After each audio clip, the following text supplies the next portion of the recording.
All right, fire it up. Just do your thing here, bud. Nobody's any better at this than you are. Have fun, take a deep breath. Give them hell at the end. Good luck to you. Fight like hell like we do every week. You are the best here. Brett, be affirmative. You told me to get on. Info. Ready. Ready. Go slow. Green, green, green. Lock it down, lock it down. I'm destroyed, and I just got drove through like 6 times on the 14th. What the f*** is he thinking? That is the stupidest thing I've seen in my career. Literally. Everything you described is accurate. Haven't even finished the second stage yet. Half the field's wrecked. Record. Hell yeah. 11 got it. Proud of you there, Matt. Good job, pal. Thanks, man. Good job all day. Great work, my man. Great work. Keep putting yourself in position. We'll win our share, right? We got one back today, brother. Good job. 10-4. Great job, guys.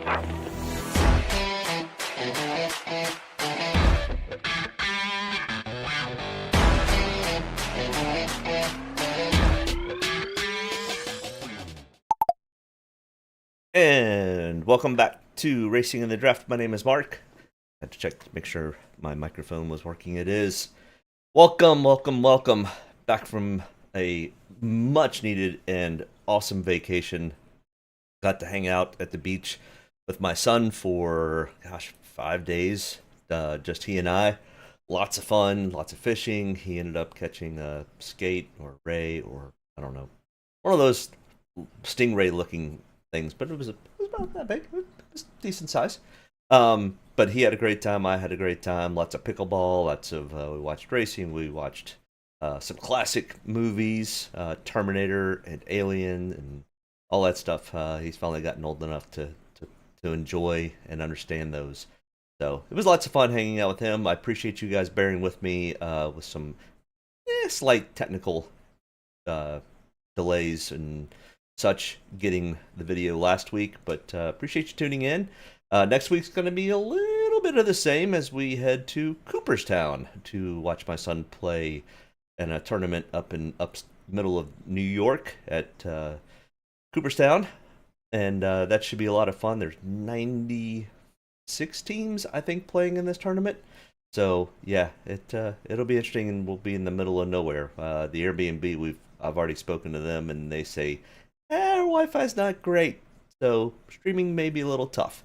But there's always libraries, and maybe I'll do it from the ball field. I don't know. It might be from my car, it might be from my phone. I might just do a tape delay and let you guys comment, and I'll chime in as you guys comment throughout the video. But either way, I will have a video next week. I don't know the timing of it. I don't know how the quality is going to turn out. I don't know any of those things, but stay tuned. We'll see. But either way, we head to right down the road from me, about 15 minutes from my house, Richmond Raceway. If you happen to catch the truck race last night, it was entertaining, lots of strategy, but the sunset was absolutely amazing. I should have put a picture on this PowerPoint, but it was quite spectacular after the lightning delay hold. But we're not here to talk about the truck race, even though I could do a video about trucks in Xfinity. But gosh, I spent too much time getting this video ready for you guys and myself. But the Cookout 400, best milkshakes in the world, by the way, at Cookout. If you've never had one, go have a milkshake from Cookout. Do not be squeamish of calories, though. They are packed full, but they are delicious. Kyle Larson got the win earlier this spring. This is the first track that we have been to. This will be the second time this year that we go to, so lots of fresh data to look at. The big difference is it was a lot cooler in the spring. I think it was in the 50s and 60s, where today's going to be in the high 80s to low 90s. Track temp's going to be well over 100. So be prepared for a different tire strategy, to say the least. But either way, before we do that, let's go back and look at Pocono. Yeah, being a Larson fan, I am not pleased at all with Mr. Denny Hamlin. But I try to keep my biases aside when I do my Draftkings, because kind of like betting, Don't ever let your heart make bets, make your brain make the bet. So, I mean, Denny Hamlin is, I mean, hands down, he's probably the best that has ever raced at Pocono. And I know that's a big statement to say, but he's got the most wins. He's the most consistent driver at Pocono. He just has that place figured out. So yeah, I hate it for my guy, but I mean, I had a feeling that Denny Hamlin was going to be really good, and he was. Not quite as many DraftKings points as Chase Elliott, starting 35th and working his way up to 10th. Martin Truex Jr. just being consistent there the entire race, finishing in 3rd. And guys, I just completely missed on. Harrison Burton, good for him, good run for him. He needs one if he's going to continue to be in that number 21. Eric Jones, looks like Legacy is just kind of making do to get to where they are under the Toyota camp next year. So maybe we'll see some decent things. And actually, Eric Jones practiced pretty well for Richmond. Ricky Stenhouse Jr. also, I mean, he was one of the guys that had never had a top 10 ever at Pocono, and he got himself a top 10. So check him off the list. Now, Austin Dillon, nope, he still does not have a top 10. Yeah, just made some really bonehead moves for Austin Dillon. I mean, some other guys I kind of missed on. I mean, William Byron ended up finishing with 38.65 points, which isn't great, but you know, if you ended up having it in the mix, you still probably earned a little bit of money. But other guys that were pretty high up, Tyler Reddick, Todd Gillen starting shotgun on the field. I mean, I kind of had a feeling that Todd Gillen starting shotgun on the field would be an okay pick, and it was. And I'm telling you, every week I keep talking about Ty Gibbs, and he keeps just putting up small incremental progression towards the front. I mean, he led 4 laps, had 5 fast laps, ended up finishing 5th, started 11th. I mean, good consistent day for Ty Gibbs. And then, of course, you can check out the rest. Now, our optimal lineup challenge, man, it's still just tight up top. I mean, Kyle Busch, William Byron, Kyle Larson, Ricky Stenhouse Jr., Martin Truex Jr., all within 1 point of each other, or one optimal race lineup of each other. So good on them, and a ton of guys in the 5s. So yeah, really tight up here. Can we start to see a continued movement for a Denny Hamlin or a Chase Elliott to try to get themselves within the top 6 or 7 in the optimal lineups? Maybe. Can Kyle Busch pull himself away from everybody else? I mean, all these guys are good here at Richmond. Martin Truex Jr. is good. Kyle Larson won in the spring. So yeah, lots of opportunities. Lots of really good drivers here this weekend at Richmond. All right, let's dig into this weekend a little bit. We are at Richmond, as I've spoken a couple times, just right down the road for the Cookout 400. Richmond is, yeah, I mean, I guess it's still it's under a mile, so it's a short track. Decent amount of banking, 14 degrees in the turns. Both turns 1 and 2 and 3 and 4, though, are very different from each other. And pretty much the front stretch is one really long turn anyways. It's very, I mean, you literally are in a straight line from, I mean, maybe 1,000 feet down the backstretch, but not even really then, because you're still coming off the corner for most of it and then diving right back into the corner. So you're turning the wheel a lot, which does lead to a fair amount of tire wear anyways. But now that this track is really starting to age, we're starting to get a lot of heat cycles and seasonal cycles on this track. The aggregate in it is really starting to come up, and it's really starting to kind of wear the tires out, which makes for great racing, great strategies. We saw it last night in the truck race. What was it? I mean, Ty Majeski just was super fast and ended up getting a pit road speeding penalty. Ended up having to go to the back on the last restart and just stayed out for the remainder of the race while, starting from the back, staying out the whole time. Hocevar was fast enough to pit and still end up beating him.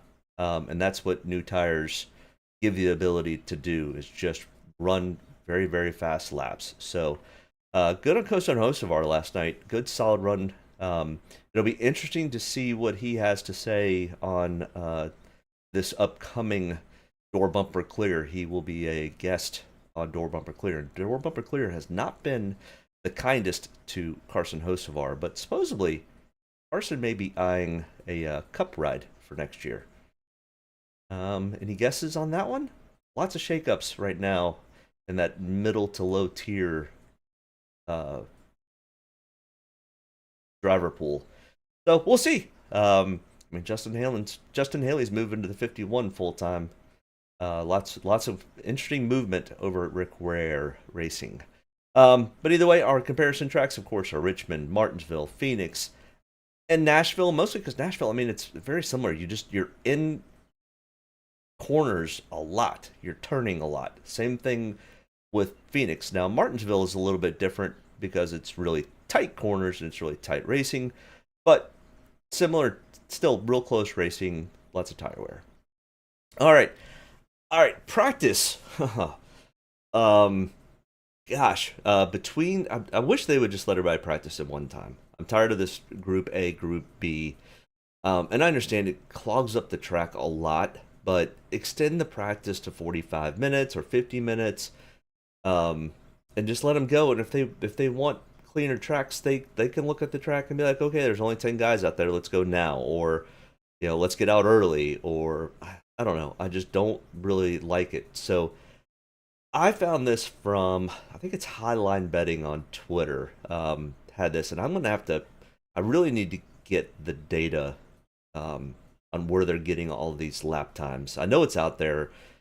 It's not easy to get to, and you have to have a web crawler, and it'll go out there and get all this data, and then you can compile it and do it. I just need to figure out how to do that. But until then, use the resources we have, and I'll shout out Highline Betting for the use of this. I didn't ask him, but I want to make sure I at least give him a shout out for this. Go follow him on Twitter.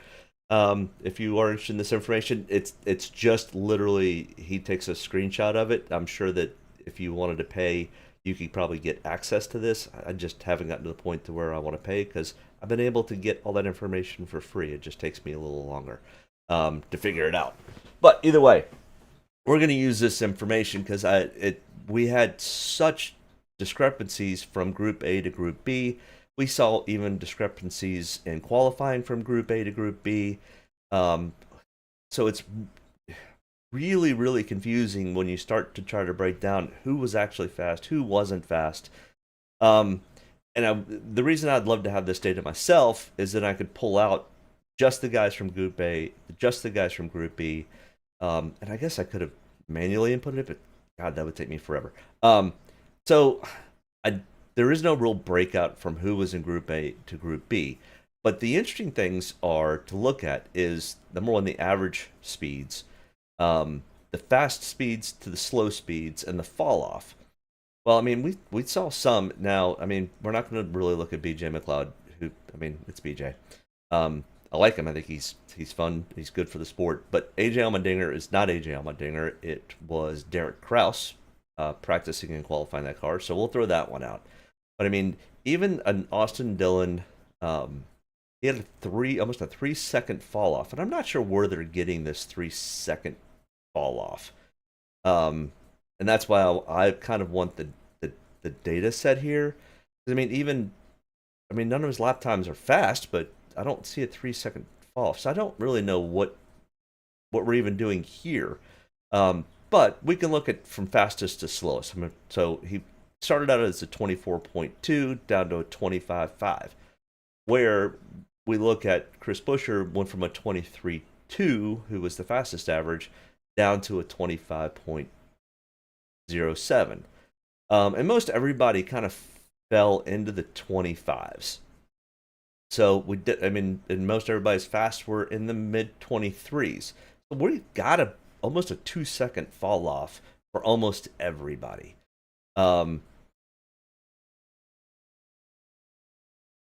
So and that's going to be the interesting part of this whole thing is where did these guys practice? So, I mean, like I said, you can either screenshot this, pause this video, whatever, come back and look at it. Now, I do zoom in here a little bit so it's a little bit bigger to see if you happen to be watching on your phone or whatever. But yeah, from slow, your fastest to your slowest, there's just a lot of data here, and it's a lot, and I haven't had a chance to really break it down, and because I don't have control of it, I can't sort how I want to sort. It's a little more difficult for me to kind of discuss. But I wanted to make sure I shared this information, and like I said, go to Highline Better or Highline Betting. I can't remember what exactly his Twitter handle is, but it's really good. And then, here's kind of the guys towards the back of the end. I mean, so, the fall off from Alex Bowman from fastest was 24.1 to his slowest of 25.8. So, I mean, we're talking about a 1.8 second fall off from fastest to slowest. Back up here, did anybody have under 25 fall off? I don't see any. So it seems to be pretty consistent. So it really kind of breaks down to the average of their practice speeds. And guys to really kind of watch for and look for. I mean, a Chris Buescher, a Bubba Wallace.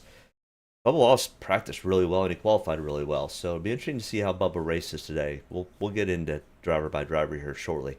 But Chris Buescher and Eric Almirola did not qualify well, but they practiced really well. So I'm targeting both Chris Buescher and Eric Almirola. Randy got either Truex Jr. or Hamlin winning it. Who do you got? I mean, those are two really, really good picks. I mean, this race is kind of a toss-up. Both of those are great picks. They've both won here plenty. Toyota is really good at Richmond. So are Hendrick. Hendrick's really good here. Now, Chase Elliott did not race in the spring race because of his injury, but Josh Berry did end up finishing second to Kyle Larson. William Byron is good here. Alex Bowman from Hendrick is also good here. He has won a race here. So I think this is it's kind of setting up to be a Joe Gibbs against Hendrick type of racetrack. And I think that's kind of where it's leaning again. I mean, we did have Harvick last year do really, really well. But Chris Buescher actually was in that hunt. And, I mean, coming out of the Joe Gibbs camp, Christopher Bell probably has the best average finish over the last 5 races. So we'll get into those guys right now. Let's do that. Let's start at the top. We'll break down this breakdown a little bit. Matt Family Guy just sent me a text. Are you live? I was like, yep, sure am. Come join us. Martin Truex Jr., hey, make sure you hit that like and subscribe button if you're new here. And if you have been coming a lot, I appreciate it. New guys or girls, I enjoy you stopping by. Make sure you hit the subscribe button. So let's discuss this for anybody that's new. This box here, it's pretty easy. It's Martin Truex Jr., who's the driver of the number 19 Toyota. His price on DraftKings is $11,000. Next here is his starting spot. So this is where he qualified, which would be 10th. I know this is probably very elementary to a lot of people, but I like to kind of give a full breakdown of this first box, and then we can kind of cruise through everybody else. In this gray area are practice speeds. So, hey, welcome, Matt. Glad you could make it. Sorry about all the inconsistent times for everybody, but hopefully after next weekend, we'll get back to a normal schedule.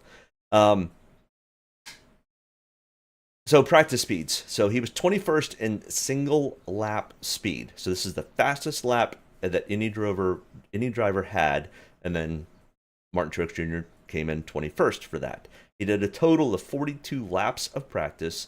And then when we look at his 10-lap consecutive average, which is kind of the sweet spot for the most amount of drivers that made consecutive laps.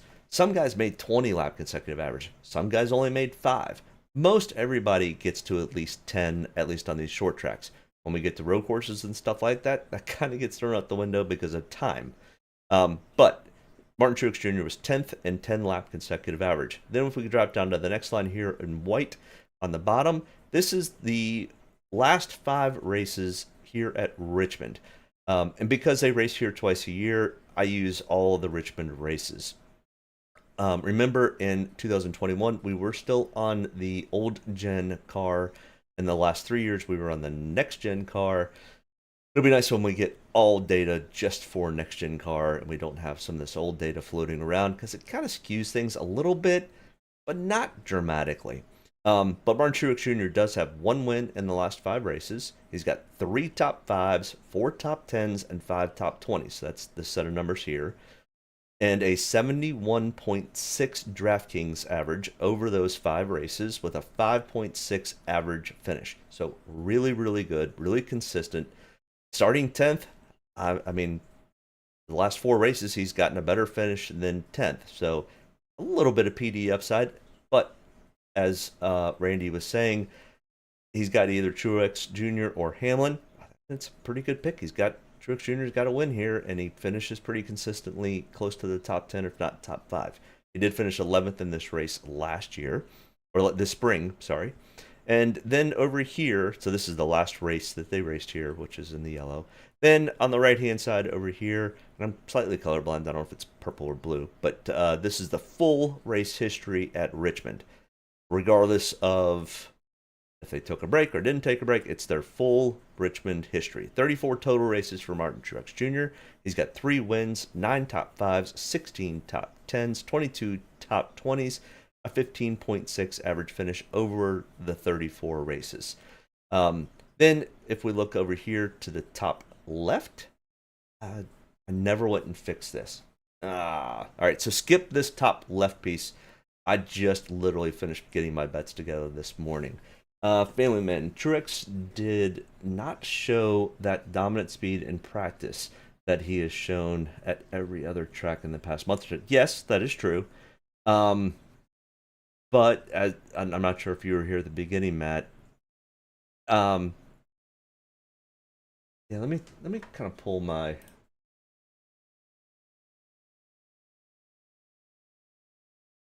Let me zoom in on this.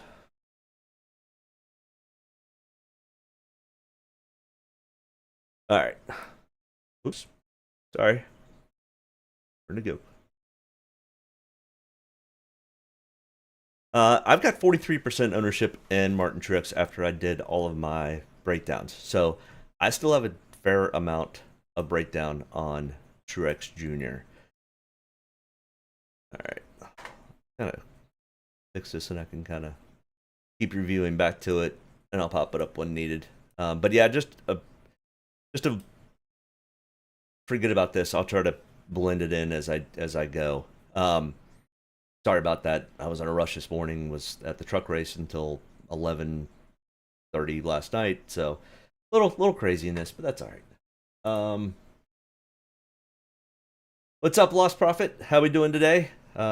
Andrew says, I think Truex will be top 4 at the end. Not sure if he gets enough Dominator points to pay off. Yeah, I mean, we haven't talked about Dominators.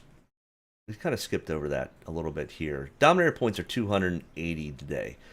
400 laps, 100 of it coming from laps led and 180 from fast laps. Dominator points will be a consideration. But in my opinion, I don't think it's going to be the end all. I think finishing spot's going to be as big of as a factor of Dominator, and I think it ends up just becoming natural that whoever's going to finish really well is going to have some Dominator points that are wrapped up into it. Saw a lot other than, I mean, last night we saw domination from Ty Majeski. And we've seen guys run 60, 70, 80, 100 laps of the 400 laps out front by 3 or 4 seconds here at Richmond. It has a tendency to do that, but laps led aren't as valuable as fast laps. Well, if you've got guys with different varying tire strategy and we have long green flag runs, you're going to have fast laps be spread throughout the field when that happens. And that's really where you get your big bulk of dominator points. Not saying the leader won't have that, especially on restarts, which, I mean, we're guaranteed at least three starts or 2 restarts after the 2 stage break cautions. I think we'll have a few more than that, but yes, it's dominator points will be a factor. But I think if you're kind of hunting for that top 3, which Martin Truex Jr. easily could be, and getting a few spots of place differentials, not a bad thing for Martin Truex Jr. So I do like Martin Truex Jr. Like I said, I've got 43% ownership on him today. Kyle Larson is 10,800, starting 14th. He was okay in practice, 17th in single. Now, if I remember right, I should have put a little asterisk on where they practiced, because Group A was much faster than Group B. Then Group B in qualifying ended up being faster than Group A. It was all over the place. It was kind of crazy. In fact, another great site to go look at. Where was it?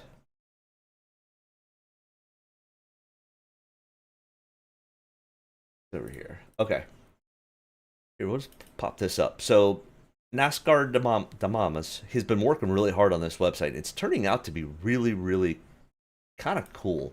So he's on Twitter, or you can go cup-practice-nascardamas.com. So shout out to him for putting this all together.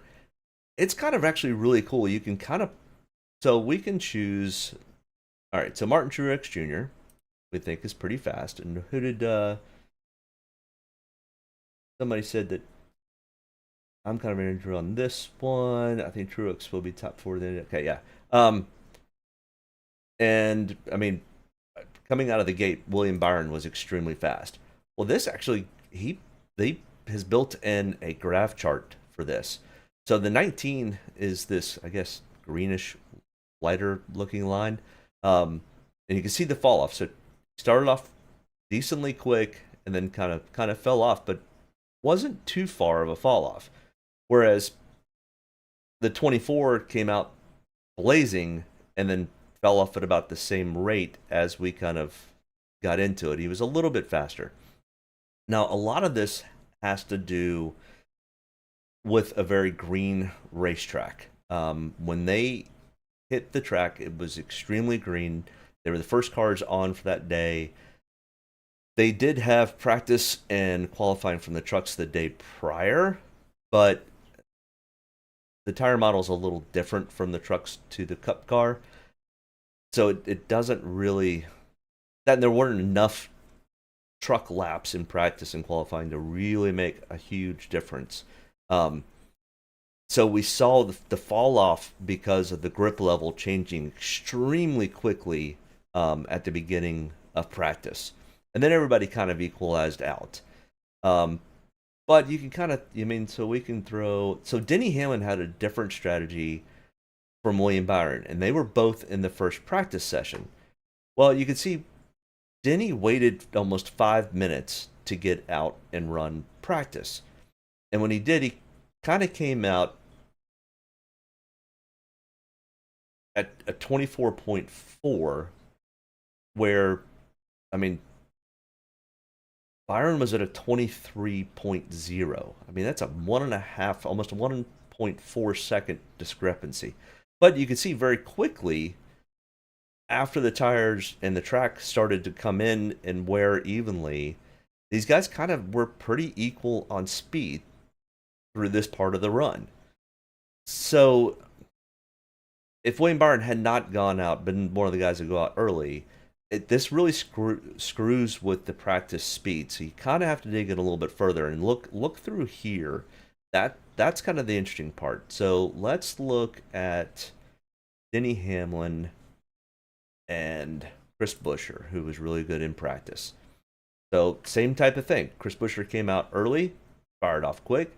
but then was pretty consistent. Now, I mean, you're going to have some fluctuations because you're going to be racing around or practicing around guys, so they may run the line that you want to run and those types of things. But I just found this really interesting. I mean, you could plug in a bunch of guys and you can get this thing to where it's like all sorts of squiggly lines all over the place, and you're like, oh my god, it looks like a hurricane map. But you know, there's some consistent data in here to kind of look at. And it's kind of strange because as the guys go further up, that's actually slower. Where sometimes my mind works that that's faster, but it's not. It's you're looking for the lower the speed. So,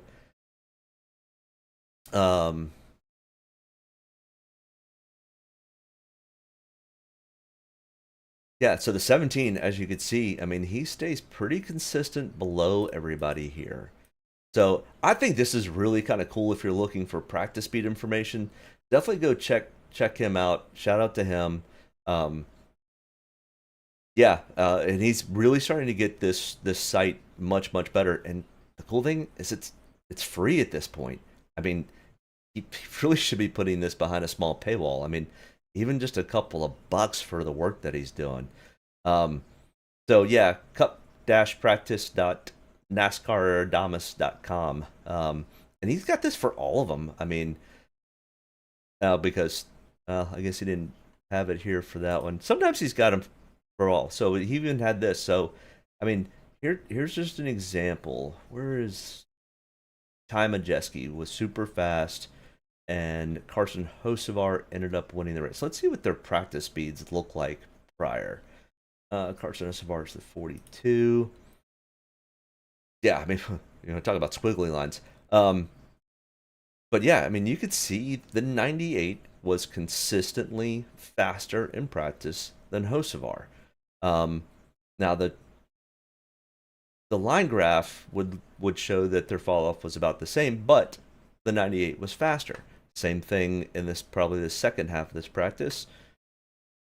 This is the race. I'm sorry. So this isn't even practice. This is actually the race information. Wow, that's really cool. To definitely probably go back and look at it. But then you can see where tire wear and strategy plays in, where the 98 got his pit road speeding penalty. His tire fall off really kept increasing. Now he was pretty good, but by Carson Hocevar being able to come in and get pit and get tires, I mean, look at the difference. I mean, a 23, I mean, pretty much a flat 24 to, you know, let's see, a 24.8, 25.1. I mean, almost a full second a lap faster. And you can see that was from lap 137 through at least 161. So, I mean, you're talking 30 laps of 30 seconds of speed by new tires compared to old tires, with a guy that was at the beginning of this race just on rails to win this thing. So tire strategy is definitely going to play into all of this. Oh, so here's practice and qualifying. Oh, that's cool. You can actually break it down. Wow. I'm learning stuff on this thing. Let's look at practice, because that's where I really wanted to see and kind of give an example. So the 98 was faster in... No, that's still race information. Practice and qualifying. Does it just automatically bump? I think it might. Okay. But either way, this is a really cool site. Go check it out. Shout out to him. I don't want to dwell too much on this, but I did find this information, and I think it explains a lot on maybe what we're seeing in practice, which helps us build our lineups. Sure, it's qualifying, it's past history, but it's also practice that we have to take into account. So, with all that being said, let's get back to driver by driver breakdown. I don't know if you guys like that information, if you want me to throw that information in and spend more time doing that type of stuff, or do this breakdown. I'm fine either way.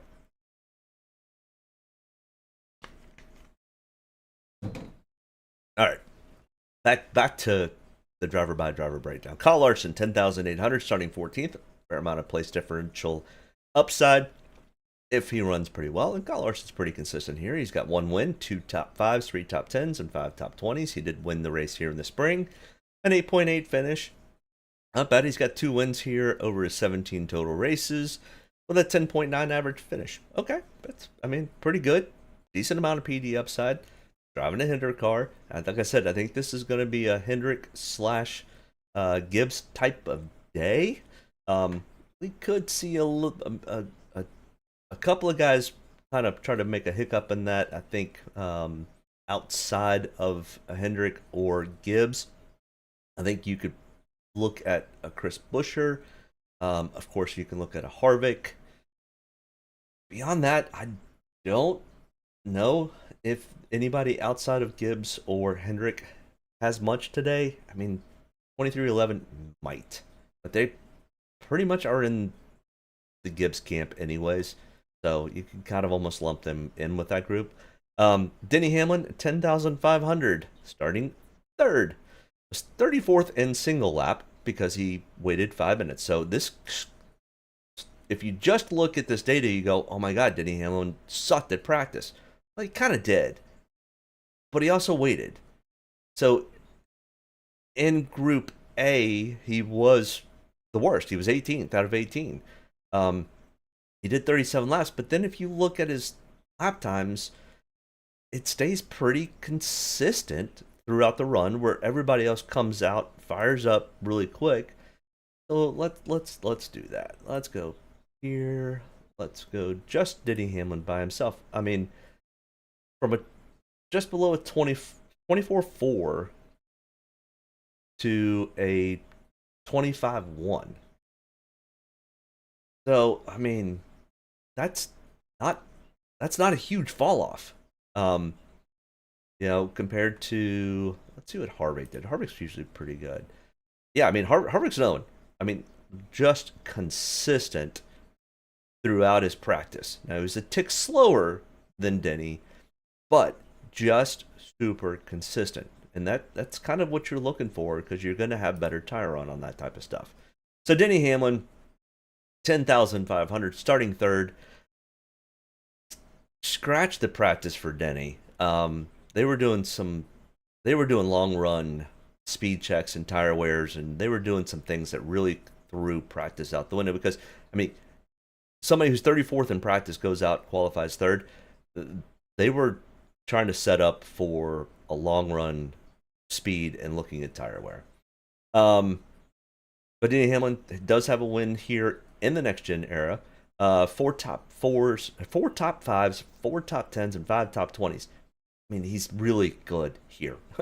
84.7 Draftkings average, 5.8 average finish. Finished 20th in the spring race, which I mean might be his worst finish in the last 5 races. 33 total starts with, I mean, 17 top 5s. Almost, yeah, half the time he's finishing in the top 5. He's got 4 wins. Denny Hamlin is really, really consistent here. Starting third. I mean, I don't love that because you don't get much of a place differential. He's gonna need to lead laps. He's gonna need to dominate and still finish in the top 3. Same thing with Kyle Busch. Oh, I lost my handy little cheat sheet when I was messing around. Kyle Larson, I've got about 40 to 45% ownership. Denny Hamlin definitely fell off. I would guarantee, nope. 30 to 35%. Kyle Busch, I am off of Kyle Busch today. I faded him mostly because of his starting spot. He didn't qualify that well. He didn't practice that fast. I mean, his averages are pretty good here. I mean, he's got 6 wins at Richmond, which I think is the most of any active driver. But what have you done for me lately? He hasn't even gotten a top 5. So Kyle Busch lately at Richmond has not been as good as Kyle Busch of past. Also driving in a Chevy, this number 8 Chevy last year when Tyler Reddick drove it was pitiful. And our pole sitter Tyler Reddick is not good at this track. We'll get to him in a second. But starting second kind of scares me a little bit about Kyle Busch, and we definitely didn't see dominant practice speeds from Kyle Busch. And I don't know if he was playing around with long run setups like Denny was. That's not typically where Kyle Busch tries to fall. Usually he just wants to go out and run fast. So I don't have a whole lot of ownership in Kyle Busch. Yeah, I'm under 10%. I'm actually under 5% ownership in Kyle Busch today. Christopher Bell, 10,200. And more consistent than Denny, but without the win. Starting 29th, he was 7th in single lap, 30th in 10 lap consecutive average. He finished 4th in this race in the spring. He's got a 3.8 average finish over the last 5 races. Holy smokes, for the 29th starting spot. He's got 4 top 5s, 5 top 10s, 5 top 20s. Starting 29th, Christopher Bell probably will be one of the highest owned drivers. And he is my highest owned driver. I am upwards of over 50% ownership in Christopher Bell. That could break me, that could make me. It's kind of one of those, if you don't have him, you're going to be screwed. If you do have him and he does poorly, everybody else is going to be on him too. So I think it's one of those you kind of have to have a fair amount of ownership in Christopher Bell today. And he is just really good at this track. With that being said, all it takes is one little mistake. Ask Ty Majeski. He lost the race last night because of one little mistake. Sped a little bit too much on pit road. Dominant truck. Absolutely was going to walk away with that win. Nobody was close to him. All it takes is one mistake. Yeah, I mean, ask all the guys that did the road course yesterday up in Road America. Holy smokes, those last 2 restarts were nutty. And I was sitting in first place in the Chrome Horn, loving life. I was winning a lot of money with 2 laps to go. And that last green white checker just ate that up. It killed it. I went from winning $1,500 to just under break even. And I guess I haven't explained, I do run 40 lineups. I run a lot of the 20 max line tournaments. I don't do a lot of cash play. I do understand the builds for cash. So if you've got cash builds, I can kind of head you in that direction. But most of my stuff that I talk about is for tournament plays, which is a lot of, you got to take some high end, but then you got to take some chances on some contrarian calls and get some sneaky picks in, as my guy Family Man talks about. He always tries to find the sneaky pick. Well, and that's tournament play. You find the sneaky pick where he's 3% owned and ends up hitting the optimal lineup or just under the optimal lineup. You can sneak out with a hefty bag. Kevin Harvick is my favorite today. He's gonna finally get the win of his career today. All right. Gonna take out the Hendrick and Gibbs coalition. Okay. I mean, I don't disagree with you. I mean, he's pretty consistent here. He's starting 8th. He's got 1 win, which was in this race last year, which was the second race. Can't really call it the fall race because it's not fall yet, but it always happened. It used to happen. They split it between the two. That's why I always talked about spring race and the fall race, but we're not fall. This is the spring race to summer race, or downright miserably hot out there race. 1 win, 3 top 5s, 4 top 10s, 4 top 20s, and 8th place average finish. He finished 5th in this spring race after finishing 1st in this same race last year. 4 total wins to his career here. I mean, almost 75% of the time he's finishing in the top 10. That's pretty consistent. Yeah, I mean, that's not a bad pick.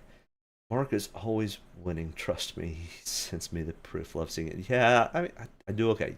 You actually do a little better than I do, Family Man. So you're just putting the right pieces together. But yeah, we both do pretty well. I can't complain about how I've done. But I mean, there are weeks that I just don't do very well. Pocono last week was not the best week for me. Yeah, I won't brag too much about my accomplishments, but I will definitely call myself out when I have bad weeks. Yeah, Kevin Harvick. The only thing that bothers me about Kevin is they've really struggled with pit road issues. And the way that this track and this race has turned out, at least the last three with this next gen car, and the setups on the short tracks has played to strategy. And when you're playing strategy, you can't screw up on pit road. Last time Majeski. And it's just burned Kevin enough this year that it makes me a little bit worried. Kevin Harvick, I am 25 to 30% ownership on Kevin, so I'm not faded off of Kevin. Don't get me wrong. I'm not pulling a Kyle Busch scenario where I'm under 10% ownership in Kevin. I've got a decent amount of ownership in Kevin Harvick today, but a little something in my head goes, oh yeah, his pit road crew is not great. His crew chief is phenomenal, but they've made mistakes on pit road more than I like to see. That's a slight worry for Kevin Harvick. Not saying to fade him off completely, but that's my only worry about Kevin Harvick today. William Byron, 9,900. The guy that is probably got the best pit crew. I mean, that's statistically correct. He has the best pit crew. 9,900 starting sixth, first in single lap, first in 10 lap consecutive average. You can go back and look at the NASCAR Damas website. But William Byron doesn't have a win here yet. He's been fairly consistent, fairly quick. 12.8 average finish. He finished 24th in the spring race here. So not great. I can't remember why he didn't run well, but he did run decently well. So let's see. What do I have? William Byron ownership about the same as Kevin Harvick, somewhere between 25 and 30%. I also don't give exact percentages, and I don't give out full lineups because I think it's better to be. I'm in competition with a lot of you guys in the same tournament, so if I start giving my lineups, you guys are gonna offset me by one and beat me by one, even though I potentially could beat you. But it takes the. I don't. You can go find me. It's not hard to find. I'm Mark Hokie on Draftkings. So, but yeah, yeah. So William Byron, coin flip on William Byron. His pit crew is great. William Byron's not great. He's not bad. He's not great. He's good at Richmond. So take that for what it is. It's a coin flip on how much you use of William Byron.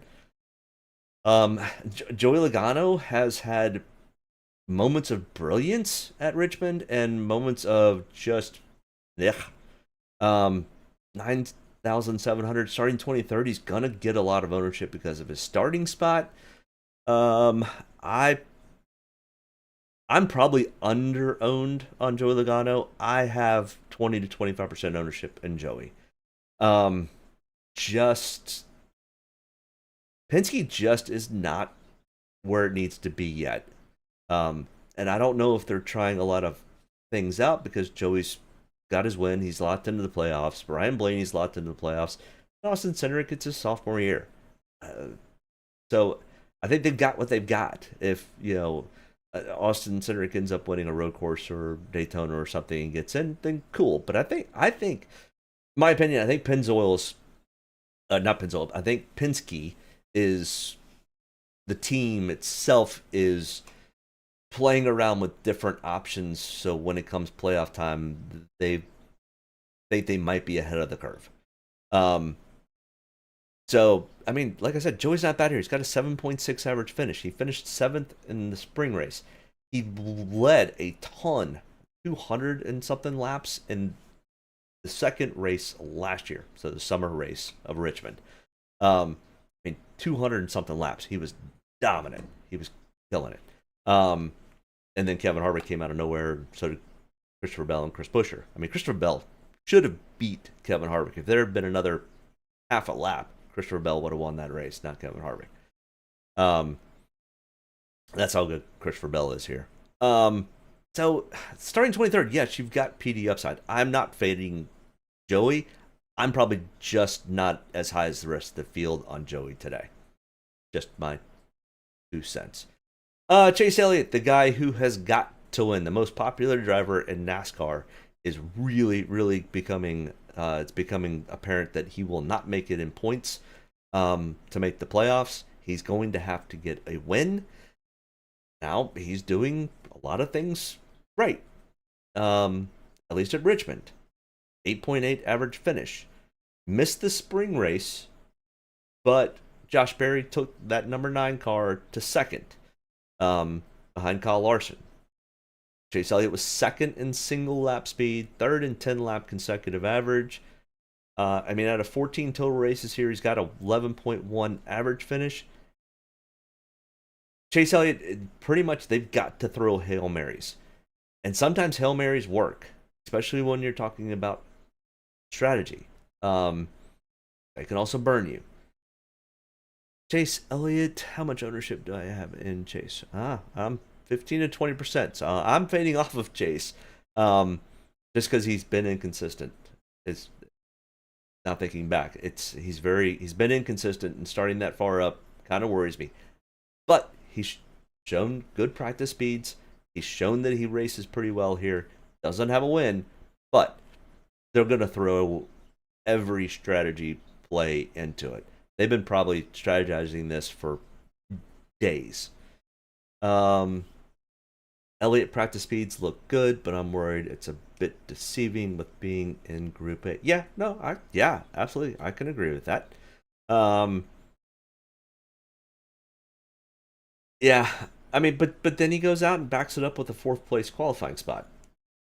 So,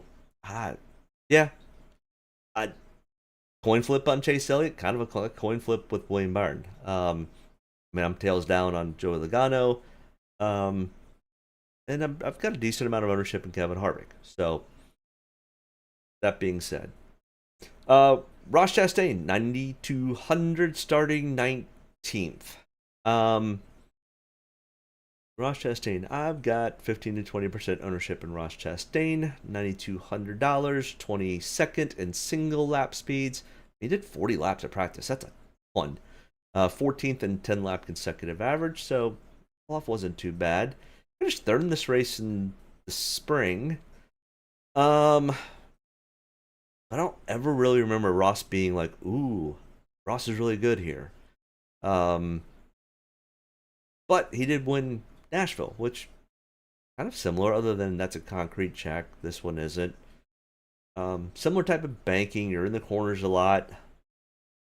Starting 19th, I don't mind Ross. Like I said, I'm 15 to 20% ownership. I haven't faded him out completely. Starting 19th, there's place differential upside. So I don't mind Ross. I probably like Ross a little bit better than Chase, just because you get some place differential. Chase was faster in practice. Ross wasn't. Ross did more practice laps. I don't know. Coin flip. Ryan Blaney, $9,000. I have 5 to 10% ownership in Ryan Blaney, starting 25th. 12.8 average finish. He's never finished in the top 5, 3 top 10s, even for on his whole career. And that's just the last 5 races that he's done that. Finished 26th in the spring. He was 31st in single lap, 11th in 10 lap consecutive average. Didn't have a great qualifying lap. Got some place differential here with Ryan Blaney. I think it's also because of the pricing that I ended up having a little bit under ownership, because if you go and pull 2 of the top guys, so if you go and pull a Denny Hamlin and Martin Truex, and then you go and pull some of the other guys that we haven't gotten to that are starting further back that practice pretty well. Eric Jones, AJ's starting shotgun on the field, but didn't get any practice, and he has admittedly said he sucks at this track. But starting shotgun on the field, being in a college car, he's probably going to move up. I doubt he's going to finish 36. He's probably going to finish low to mid 20s. Well, that's 15 spots of place differential. You're talking right out of the gate, probably at least a 30 to 35 point day for AJ. Just sheerly on its colleague, it's AJ. Whether he sucks, I mean, his suck is nowhere as bad as a BJ McLeod's suck. So AJ's going to move up unless they've got mechanical issues or end up getting into an accident. But we're talking about Ryan Blaney right now, starting 25th. I think the reason I have, like I said, I think my ownership is low on Ryan because of the pricing, which that may come into play if you're looking for kind of a sneaky play. Ryan Blaney, in my opinion, might be kind of sneaky because his stats are not something you go, oh, I got to have some Ryan Blaney. His average finish is 12.8, 25th starting spot. We got place differential. So it might, man, if you're looking for a sneaky play, Ryan Blaney might be a sneaky play. He's an expensive sneaky play, but he could be sneaky just because of, I think, how it all falls.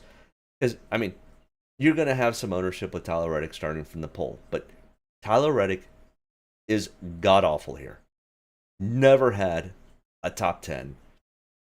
In the last 5 races, he's finished 4 times in the top 20 with an 18.8 average finish. Tyler Reddick struggles here, starting from the pole and not having consistent good practice speeds. Remember, don't worry about this stuff. I faded completely out of Tyler Reddick, so I had no interest. You can play him if you want, but it's too risky starting from the pole. Brad Keselowski, next in line here at 8,600. RFK Racing in general has just been making small steps to being better every week. And it shows. As practice speed sucked at 30th and 23rd, but I think he was in the second group. I can't remember exactly, but I think he was in the second group. Qualified 13th, okay. His average finish here is 13th over the last 5 races. You also have to remember the last 3 races have been next gen and also been him rebuilding RFK from the ground up. We look at his total body work: 2 wins, 6 top 5s, 13 top 10s. Okay. Finished 10th here in the spring race. Okay. How much ownership do I have in Brad Keselowski? Not much. 5 to 10%. So I faded off of Brad. I think if you've got the extra $400 to spend, I think the better play is probably to play the Ryan Blaney. At least for Draftkings. Who do I think finishes better? I think Brad may edge out Ryan for like 11th and 12th. So Brad finishing 11th doesn't do you a whole lot when you start 13th because not a lot of place differential. So unless you get a lot of weirdness happening, yeah, that's probably why I don't have a whole lot of Ryan or Brad. That and they're both driving the Fords, and don't think the Fords have it today. Ty Gibbs, 8,300. What a good finish by Ty Gibbs last week in 3rd. And then he comes out here and backs it up with a 7th place qualifying spot. And his practice speeds were not great, 27th and 28th, but I do think he was in the second group, so take that for what it's worth. He does have a top 10 here. He finished 9th in this spring race.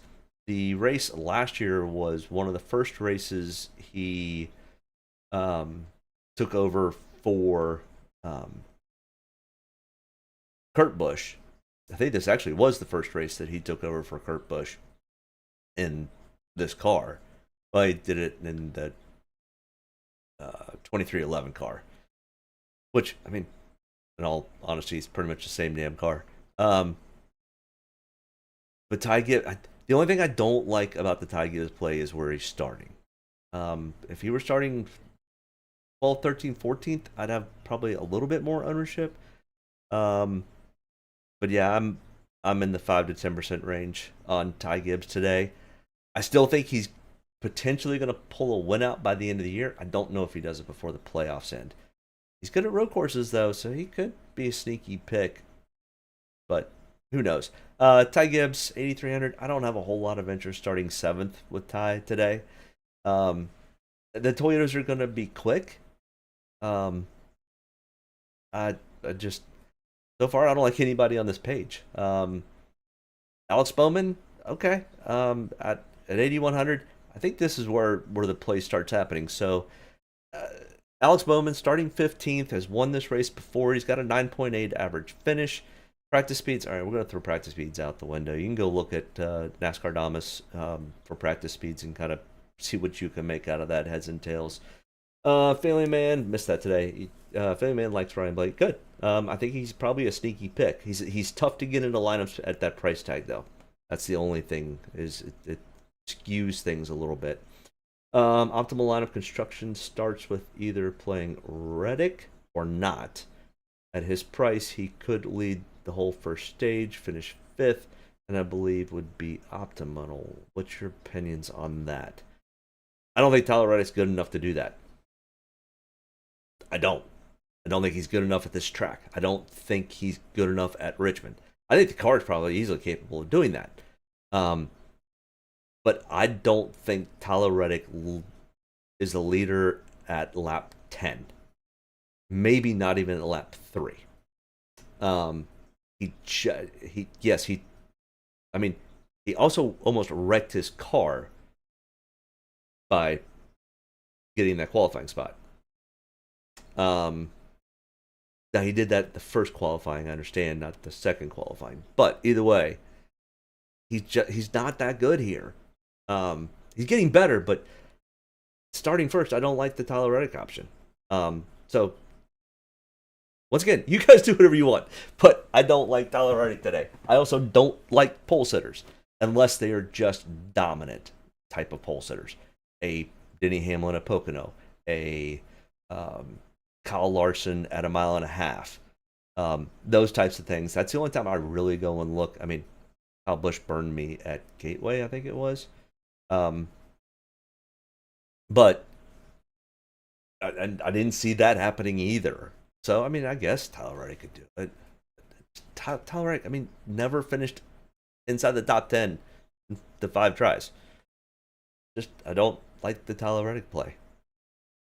So, I think if that's the thought process, either playing Tyler Reddick or not, I'm a no.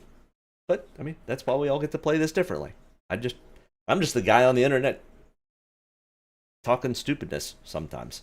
And yeah, I make some stupid calls. Maybe that's going to be my stupid call this week. And I'll call myself out next week if it is. But Alex Bowman, I think it's a decent play. I think he's a sneaky pick, potentially even for a win. He's 6,500, so 65 to 1 to win. I mean, go throw $1 on that, $165. Okay. And he's won here before. And he's got a top 10 average finish over the last 5 races.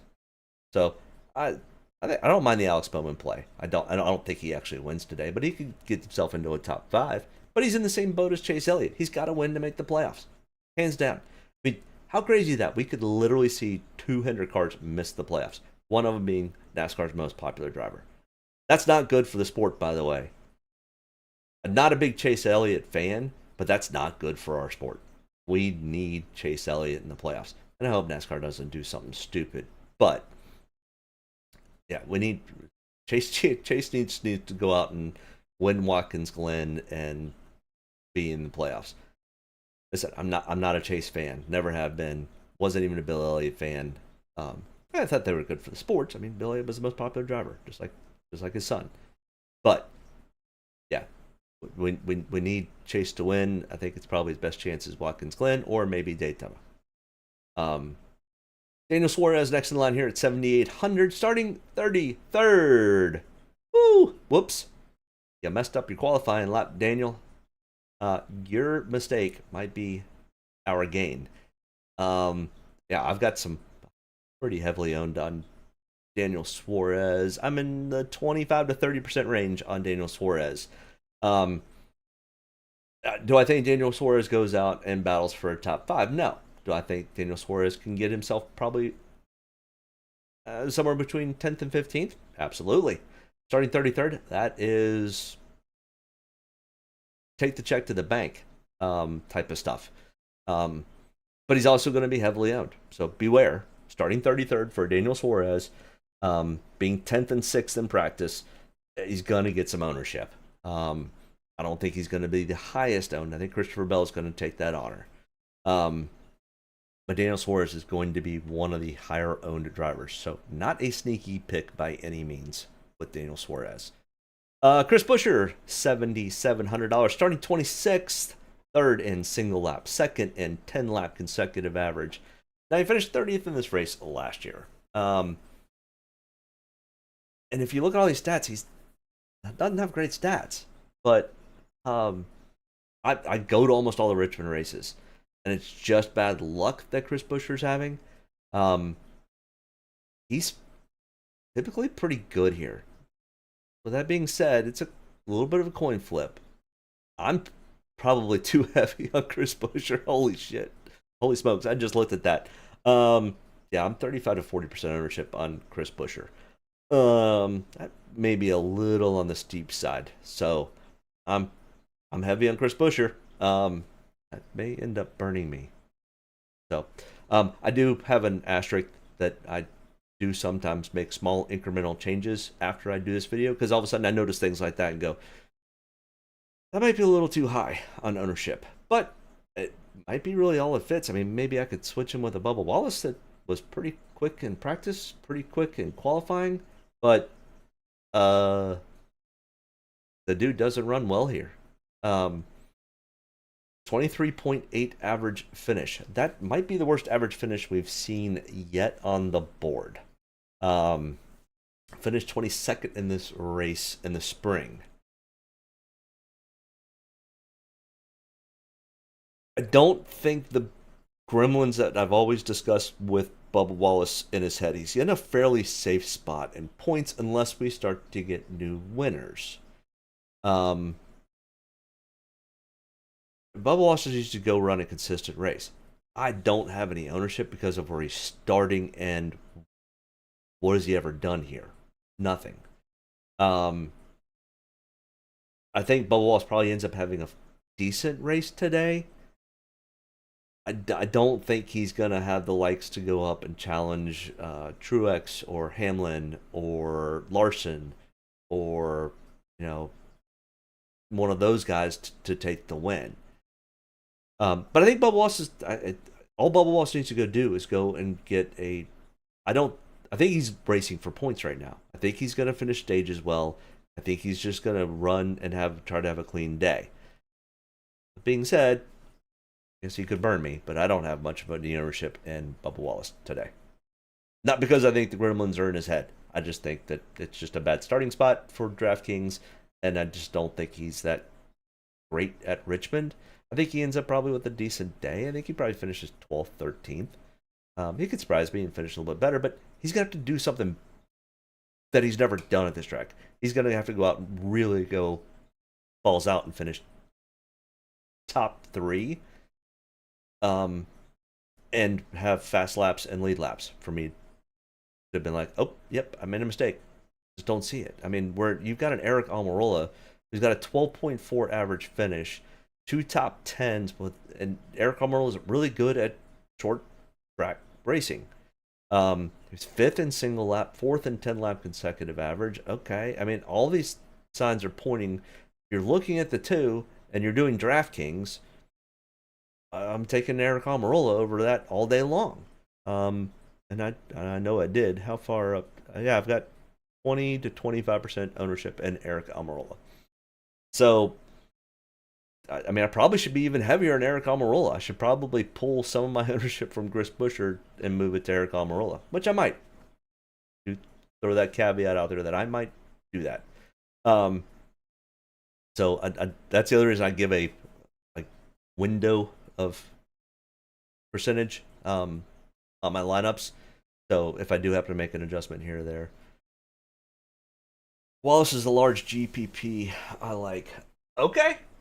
Yeah, I mean, because he's not going to get ownership. He's going to be single-digit percentage ownership. So if you're looking for that sneaky pick, yeah. Run Bubba Wallace, run his best friend Ryan Blaney.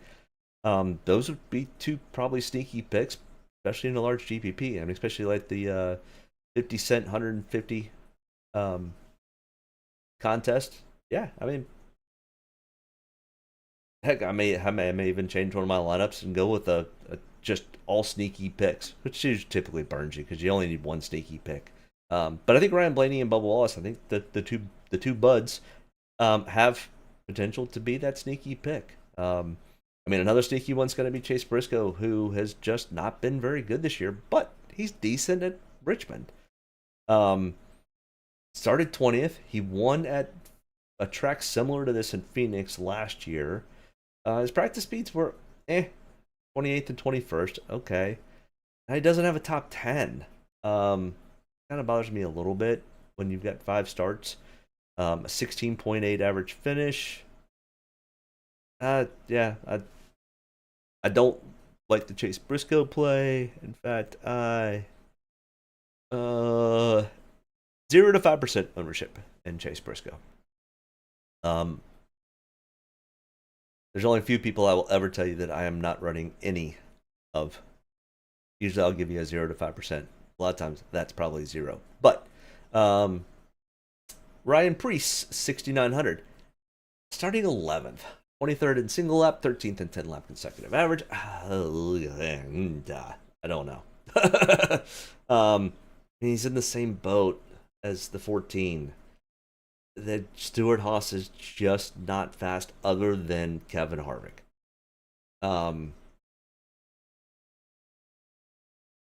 Yeah.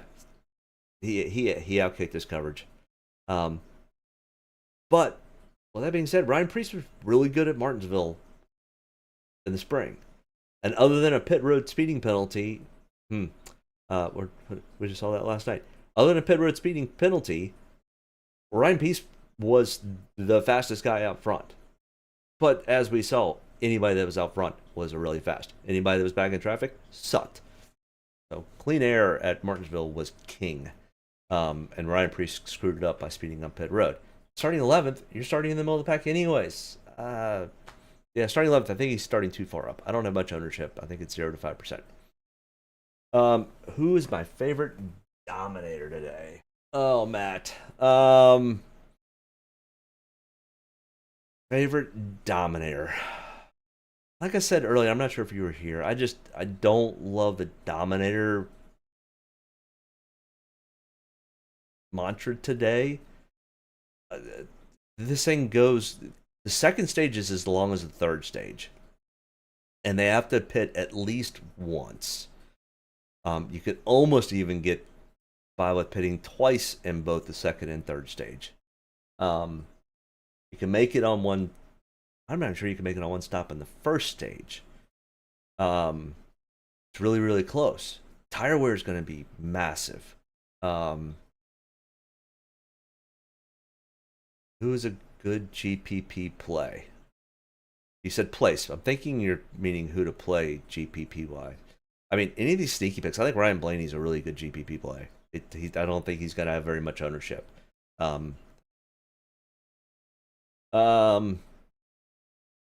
mean, if I don't think Ryan Preece is a good GPP play. I just don't think he's there. But who's my favorite dominator? Truex. If I had to just go out there and whatever, Truex is probably my pick. Non-dominator place differentials, Christopher Bell, and my ownership states that. I mean, I've got 40 to 45% ownership in Martin Truex. I'm 45 to 50% in Christopher Bell, and then Kyle Larson, I'm 35 to 40%. So Austin Dillon, 17th. No, he was 24th in single lap, 29th in 10 lap consecutive average. Finished 25th, 14.4 average finish. I mean, I don't think I have much ownership in Austin Dillon. It doesn't add much to the mix. It's not like I think Austin Dillon's going to go out and dominate. I don't think there's enough place differential for Austin Dillon today.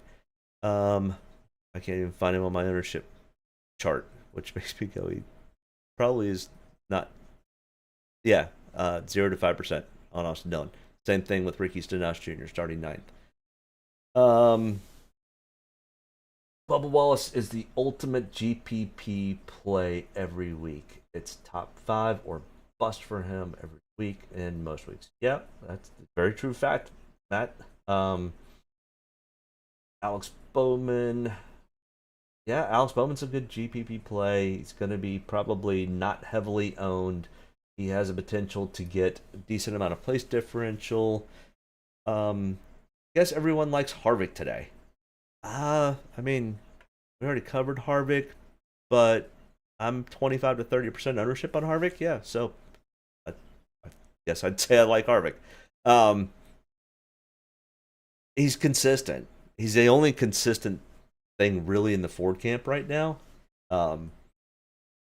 So yeah, if you're looking to put money on a Ford, or looking for a Ford shot, I think it's Ryan Blaney or Kevin Harvick today.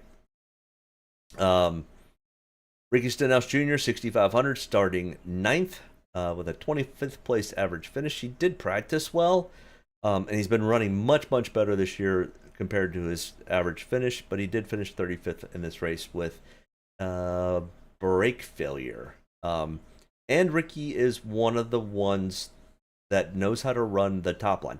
And when I say the top line, he runs next to the fence. It's insane what Ricky Stenhouse Jr. does. Austin Cindric has also kind of almost figured this out. There is a weird third groove up right next to the fence. I mean, I'm talking Darlington-esque right next to the fence. And Ricky Stenhouse Jr. has figured it out. One of these years, it's going to pay off for him. It almost, this spring, or this summer race last year, is when he figured it out, and I can't remember where he finished. But this 35th place finish has thrown his average finish off. But Ricky Stenhouse Jr. is having a better year. The only thing I don't like about Ricky is this 9th place starting spot. So another interesting GPP play would be potentially Ricky Stenhouse. It's either going to be bust or checkers. I mean, honestly, he's going to finish top 3 or he's going to finish 25th or worse. So just watch Ricky Stenhouse Jr. at about lap 15 to 20. All of a sudden, he's going to just go to the high side. The announcer's going to be like, oh, Ricky's in. No, he's not. That's where he's going to run. Yeah, I bet 4 for T5. Want to bet 20, but wary of his pit crew. They really screwed him up at New Hampshire. You bet. I think you're saying you bet Kevin Harvick for a top 5, but yeah, I mean, and that's why I don't have as much ownership. And like I said, I've got 25 to 30% ownership in Kevin Harvick. But I throwing that caveat out there that Kevin Harvick's pit crew has screwed him up, and we will see green flag pit stops today, and they cannot screw a green flag pit stop up. It's just too costly. And Kevin can't speed on pit road because that'll send you to the rear. That's all what happened to Ty Majeski last night. I know I keep bringing it up, but it's like the guy was just flat out killing everybody until he sped on pit road. Lost him his race. He knows it. His interview was pretty clear that he screwed up. You want somebody that'll be 5% owned or lower. Now, you should have thrown a caveat in there that you want somebody that's going to be 5% owned or lower that's going to have a decent day today. Hold on. My mother-in-law's calling, and she's coming to the race. Hey, Linda. Okay, I'm doing my video live right now. All right, bye. She's on her way. She's going to the race with me. So, then traffic on 95 sucks. Surprise, surprise, it always does. Your caveat, Jason. You said you want somebody 5% owned or lower. BJ McLeod. Now, do you want somebody that's 5% owned or lower that's going to have a good race today? Don't we all? But if you just want somebody that's 5% or lower, BJ McLeod's your guy. He will be 5% owned lower. I could guarantee that one. Because he qualified really well. What was that? We'll get to him in a second. But that was crazy. BJ McLeod qualified 21st. It tells you how screwed up the track was, which could be an indication of how screwed up this track might be. Eric Jones is one of my favorites today. 6,300. He's probably going to be pretty heavily owned, though. Fourth in single lap, seventh in 10 lap consecutive average, starting 27th. Woo, lots of place differential. But what have you ever done for me at Richmond? As I always say, 25.8 average finish. Only one top 5 in his career at Richmond. Yeah. So I don't know why. I mean, I'm 30 to 35% ownership on Eric Jones. Woo! It's a little steep. Yes, Jason Gordon. Yeah, so I mean, I don't mean to pick on you, Jason. It's just you asked for somebody 5% owned or lower. But that will be good. Ty Dillon? JJ Yaley will be 5%, but I think Ty Dillon's probably the better of the 3 plays. So if you're looking for somebody 5% lower owned, yeah. AJ Allmendinger will not be 5% owned or lower. He will be 25% ownership because he is starting shotgun on the field. But Derek Kraus practiced that car and didn't practice very well either, but didn't expect him to practice well because first time he'd ever jumped in that car. But AJ Allmendinger has a 27th place average finish in the last 2 races that he has run at Richmond in this next-gen car. In fact, he finished 27th in the spring race. And if even we look at his total body of work here at Richmond, he only has 3 top 10s, 10 top 20s for 25 total starts. AJ is not that good here. I've got decent amount of ownership because it's one of those, if I don't end up having him, but I'm probably not, he's probably going to be 40% owned. I'm 25 to 30% ownership on AJ. So, don't love the play, but I think you're kind of crazy not to have him in your play. One of those. I wouldn't have him in all your plays by any means, but no problem, Randy. My hope every week is that someone in our community wins the bag. Yeah, if anybody happens to win the whole damn kit and caboodle, please let me know. Even if I gave you a small little trinket that ended up helping you win, that would be awesome. That's why I do these videos. It's to help you guys do better at DraftKings, and it helps me. Like I said, I mean, when I was doing this, all of a sudden I realized that I'm probably a little too heavy on Chris Buescher. Probably could move Eric Almirola up a little bit. Justin Haley may be an under 10% ownership. That may end up doing pretty well. He was 6th in single lap. Didn't do a 10-lap consecutive average. I mean, he's leaving this team and going to Rick Ware next year. Yeah, I mean, with that being said, I mean, Justin Haley might be at under 10% owned. I know you said 5, but under 10. AJ is a trap today. I know starting 36, he's not practiced. It's a small track. He does not have a great track history. Yeah, it's a bad play. I'm probably too heavily owned on AJ. But yeah, you could really be contrarian and not play AJ. He's not. If he gets to top 20, I'll be shocked. But there's strategy calls, and AJ surprised me in a couple tracks so far this year. So I don't want to just go blindly and be like, yep, it's a trap play.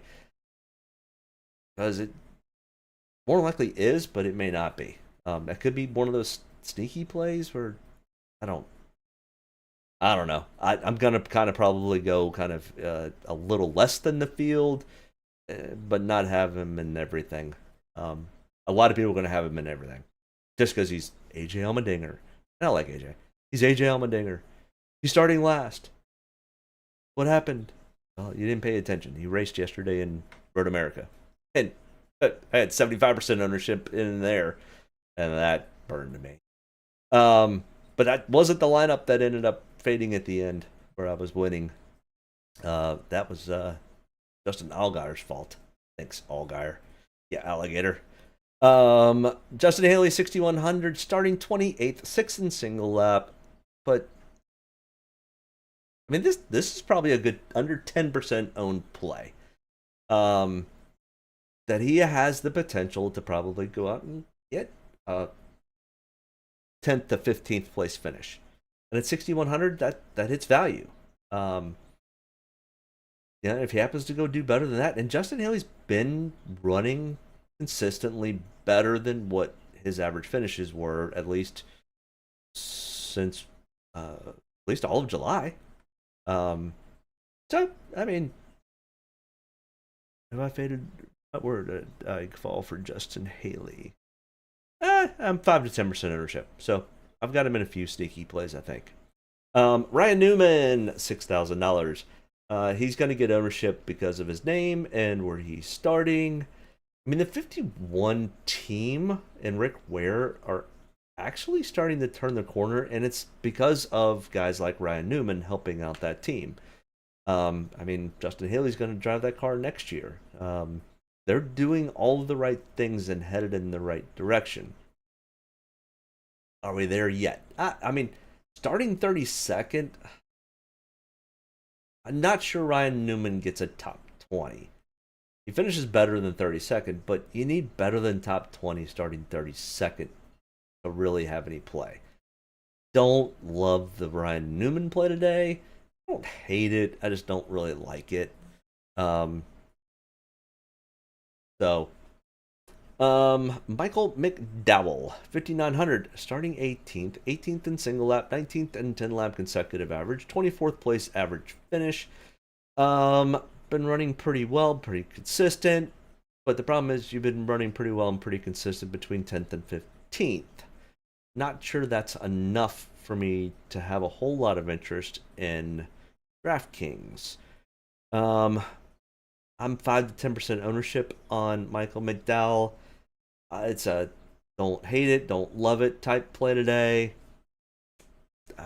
Yeah. Austin Cindric. Austin Cindric's going to be a sneaky play. In the last 4 races, he's got 2 top 20s, no top 10s. 22nd place average finish. Finished 28th. Like I said, he's one of those that's kind of...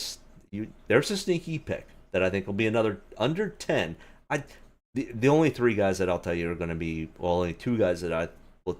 all right, I'll go 3. Noah Gragson will be the 3rd one. Noah, JJ, and BJ will be under 5% owned. Jason. Austin Cindric probably is another play under 10%.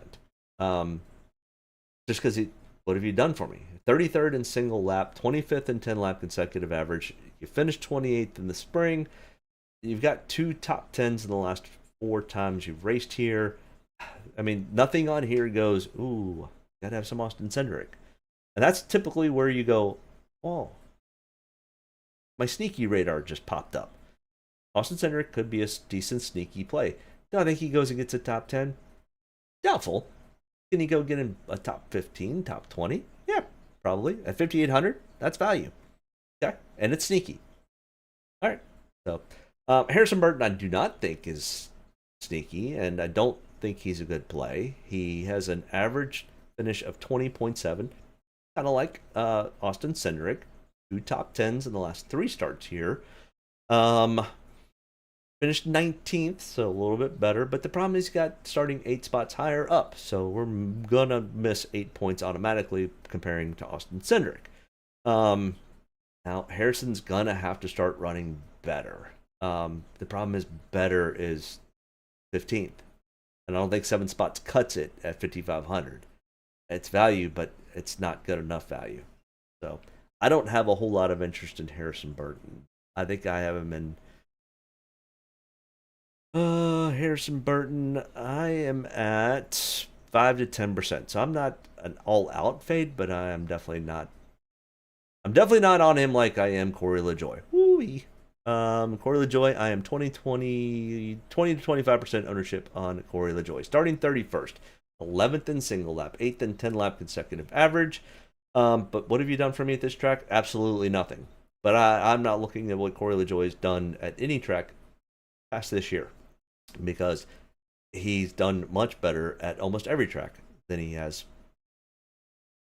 previously. So Corey LaJoie is definitely starting to turn the corner. Spire is starting to turn the corner. They've got money and funding coming from the Andrettis. They've got new sponsorships. They got a lot of things headed in the right direction over at Spire. Can Corey LaJoy, will this be a day where he goes and gets a top 10? Probably not. But I just need Corey LaJoy to go get a top 15. And I think he's got that capability in him.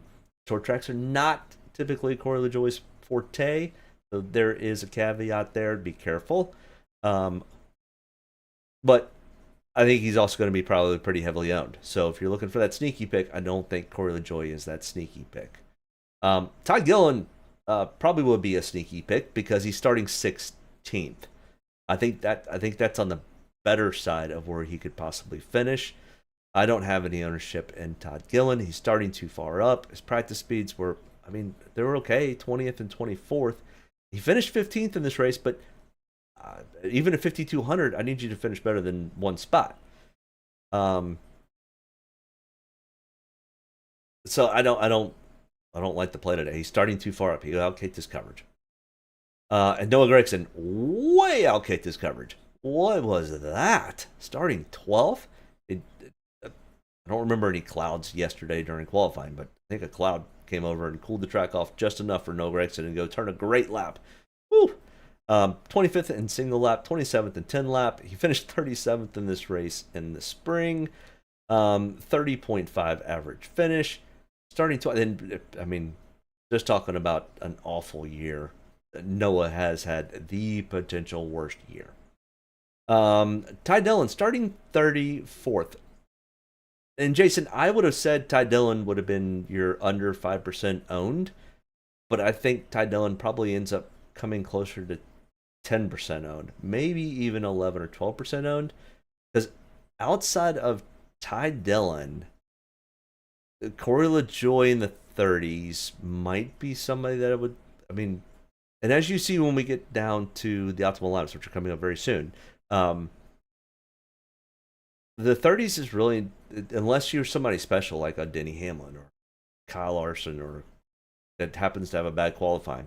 Kind of like an AJ that on a road course starting 36, but he's not on a road course, so don't have much interest.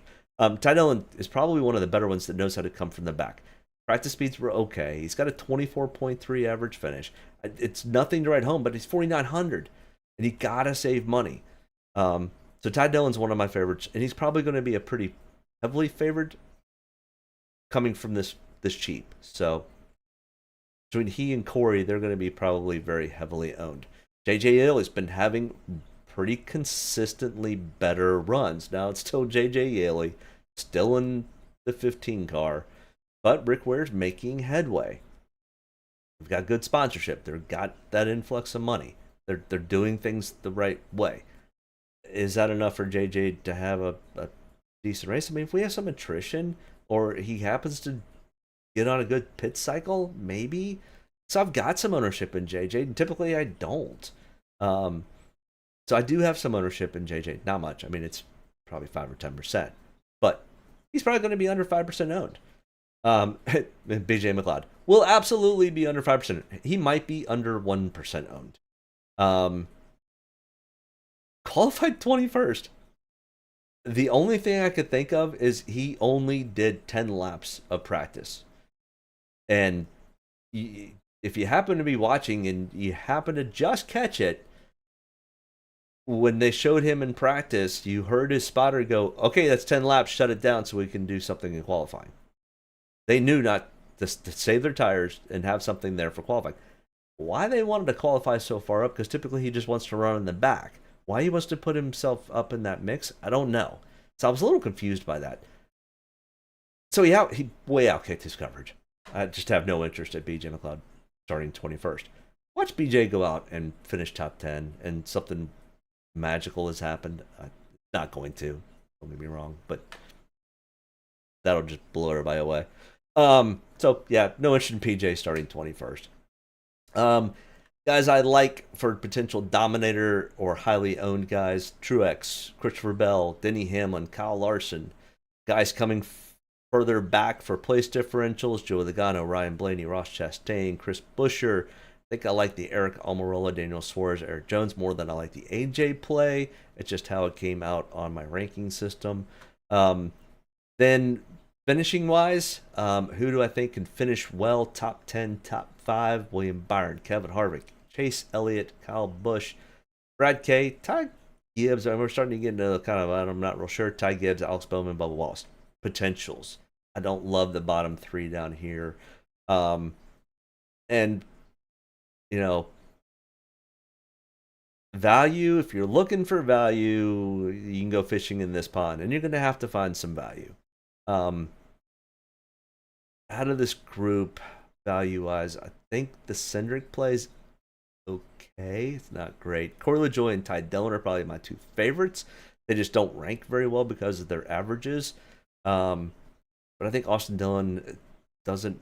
He might get himself to 10th, but starting 17th, I mean, that might be enough for value. Ricky Stenhouse Jr. starting too far up. Justin Haley, maybe. Austin Cindric, maybe.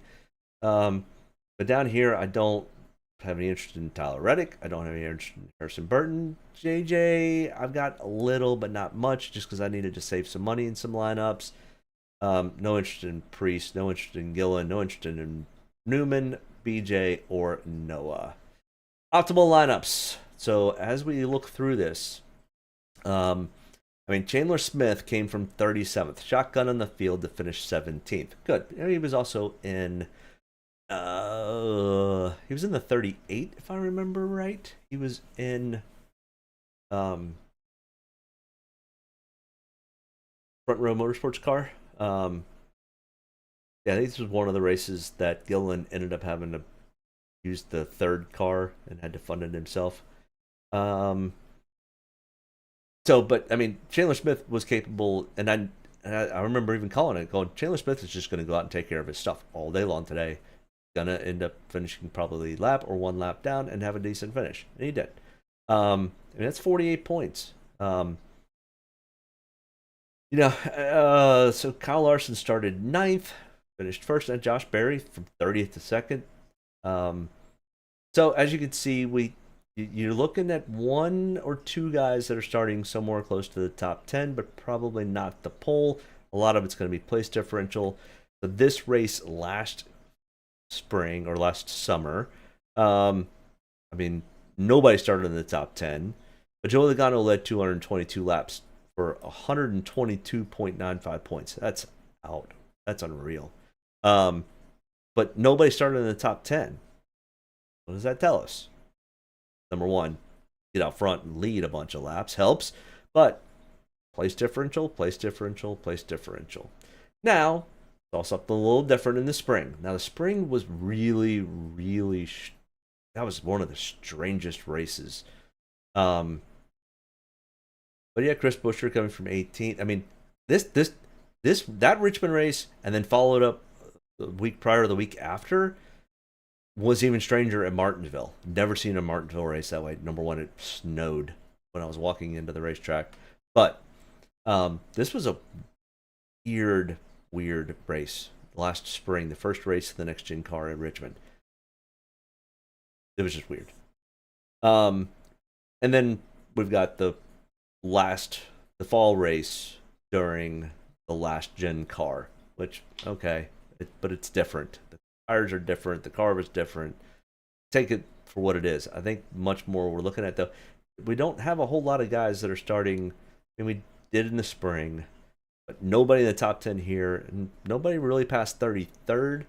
Hit 2 guys in the 30s here, 2 guys that started in the top 10. So, I mean, kind of a little all over the place. I mean, we had $1,100 left over from the optimal lineup. Yeah, so kind of crazy. All right, now that I've wasted an hour and 40 minutes with you guys, I appreciate everybody tuning in. Wow, 15 current people watching and 75 total views. That's pretty darn good. Thanks, guys. 6 likes. Only 6 likes? Come on, hit the like button. There's 15 of you guys out there. Hit the like button for me. I'm kidding. I don't really care about the I mean, I like the like button because it helps the algorithm, but I'm not one of those that's like, ooh, I gotta have likes on my post. I don't really even post. I don't Facebook. I don't do Instagram. I get a lot of my sports news from Twitter, but I don't really post a whole lot. But I appreciate everybody tuning in. Good luck. I need to go get ready. I got to leave for the racetrack in about an hour and about an hour. Nice thing about living so close is I'll just go drive, sit, parking lot in the AC until it's absolute time to go in. But next week, bear with me. I'll get a video out. Hopefully go live. I appreciate everybody tuning in. Good luck today. Let me know if anybody hits the bag. Have a great day. Enjoy the race. See you next week. Bye. Get a good deep breath. Get ready to roll here. Only about one thing tonight, getting the W, so got to be around at the end to do that. Get ready to roll tonight, boys. Let's go have some fun. Don't get me any more fired up than I already am. All the way to the checker. You're fine. Nobody's got to run.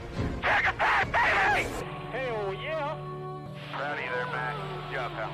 Thanks, man. Good job all day. Great work, my man. Great work. Keep putting yourself in position. We'll win our share, right? We got one back today, brother. Good job. 10-4, great job, guys. Excellent work, my man. Excellent work. Thank you. Man, that's awesome. Set out with a goal, we got it here, bud. Thank you very much. Really proud of you, man. Drove your butt off tonight. We had the fastest car here, bud. Probably killed our deal there. Just feel like I gave one away. Yeah, boys! Way to rebound! Great job! Great job, bud. Really good job. Appreciate you hanging in there with us all weekend. What a weekend. Good job. Thank you.